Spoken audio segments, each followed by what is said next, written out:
Sevgili dostlar, bugün bahsedeceğim, ele alacağım konu, size geçen bir yazı paylaşmıştım. Bununla alakalı çok sorular geldi. Yazının konusu Leyla ile Mecnun'du. Bundan biraz bahsedeceğim.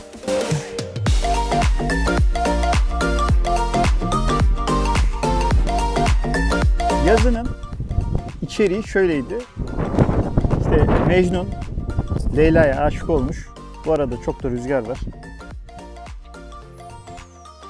Mecnun'a sormuşlar. Neden Leyla'yı alıp da kaçmadın demişler. Mecnun da demiş ki annesini üzmek istemedim. Çünkü annesinin kalbinde Leyla vardı. Ben kalbinde Leyla olanları üzmek istemem demiş. Böyle bir cümle. Ben bunu paylaştığımda bazı izleyiciler, takipçiler ve dostlar eleştirilerde bulundular. Dediler ki bu Mecnun da amma deliymiş, amma çılgınmış, amma aptalmış dediler. Halbuki bu sözün başka açılımları var değerli dostlar.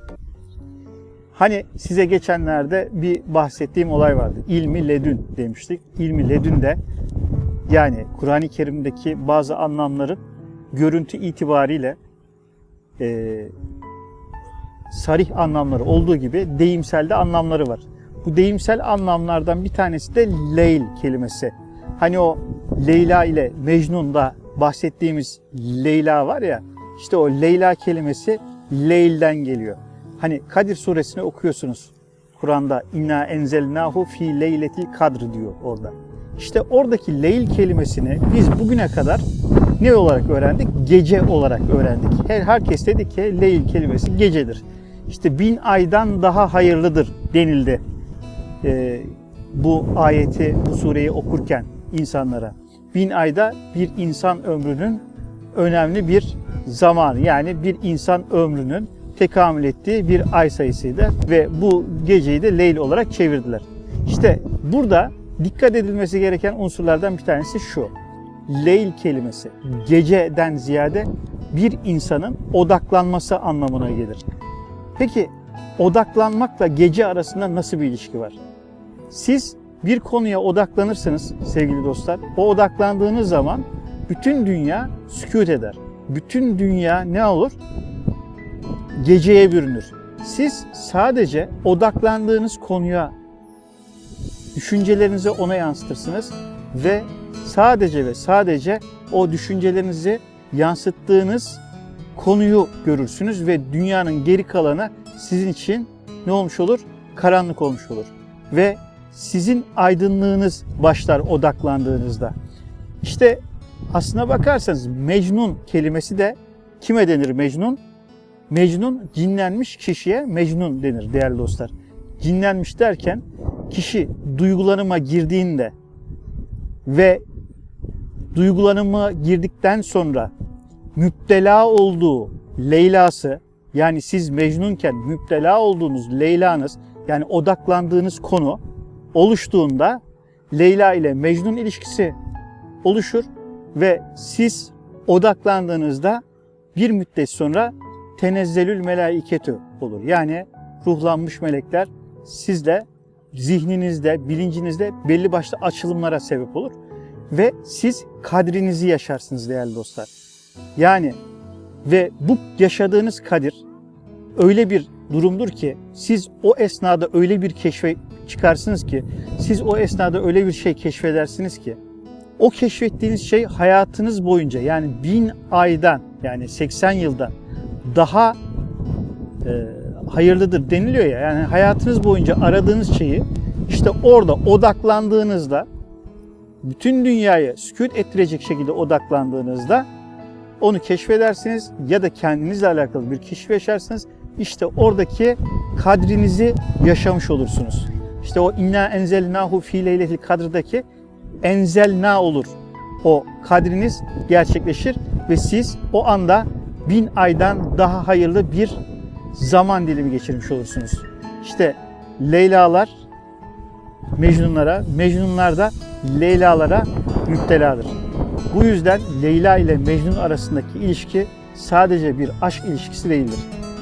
Bu videonun başında anlattığım o sözde ise bu anlattığımın bir level daha üzeri bir cümle var. Diyor ki işte ben Leyla'yı kaçırmadım çünkü annesi üzülürdü. Çünkü annesinin kalbinde Leyla vardı.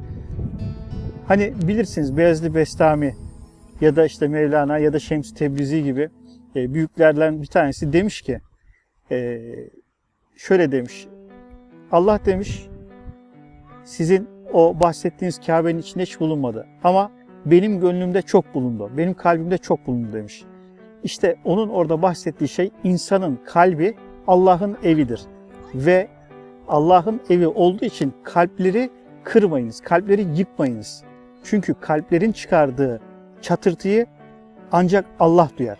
İşte bu yüzden kalp kırmak hiç iyi bir şey değildir. Ve oradaki Mecnun'un söylediği şey o artık Mecnun yani Leyla'sına taparca sevdiği için Mecnun için Leyla artık bir ilahe haline gelmiştir. Yani onun neredeyse tanrısı olmuş durumdadır. Ve Mecnun orada şunu da fark etmiştir. Aslında yaşadığı aşkı, yaşadığı sevgiyi onun şahsından koparmıştır ve aşkın kendisine talip olmuştur. Yani aşk denilen duygunun kendisine talip olmuştur. Aşk denilen duygunun kendisine talip olduğu için nesneden koparılmış bir aşkı kendisi temaşa etmektedir. Adeta yaşamaktadır. Ve bir müddet sonra Mecnun anlamıştır ki önce aşık oldu, sonra aşk denilen duygunun kendisine talip oldu, sonra da aşk oldu. Evet, Leyla ile Mecnun arasındaki mevzunun Kadir suresiyle ilgisi ve hayatta olan ilişkisi bu şekilde. Eğer siz de Mecnun olursanız, siz de cinlenirseniz belli bir konu için, belli bir müddet sonra ona odaklanacaksınızdır ve odaklandığınız yerde düşünceleriniz o odağa çevrildiğinde orada size keşfiyat kapısı açılacaktır ve o keşfettiğiniz alanlarda 1000 aydan daha hayırlı bir zaman dilimi ve keşfiyatlar size açılacaktır. İşte ledünya anlamdaki konu bundan ibaret değerli dostlar. Aşklar dedik. Önce aşık olursunuz. Sonra o aşkı o kişiden kopardığınız zaman aşk denilen duygunun kendisine talip olursunuz. Sonra da bir de bakmışsınız ki aşk olmuşsunuzdur. İşte orada aşık olduğunuz kişiden aşkı kopardığınızda, yani o duygunun kendisine talip olduğunuzda anladığınız şey o şeydir ki o aşk denilen duygu, o aşk denilen duygudan daha çok o aşk denilen hissiyat Vedüd, yani Allah'ın Vedüd isminin tecellisinin ya da sizden başka bir tabirle südur etmesi, sizden taşması ya da size tecelli etmesi anlamına gelir.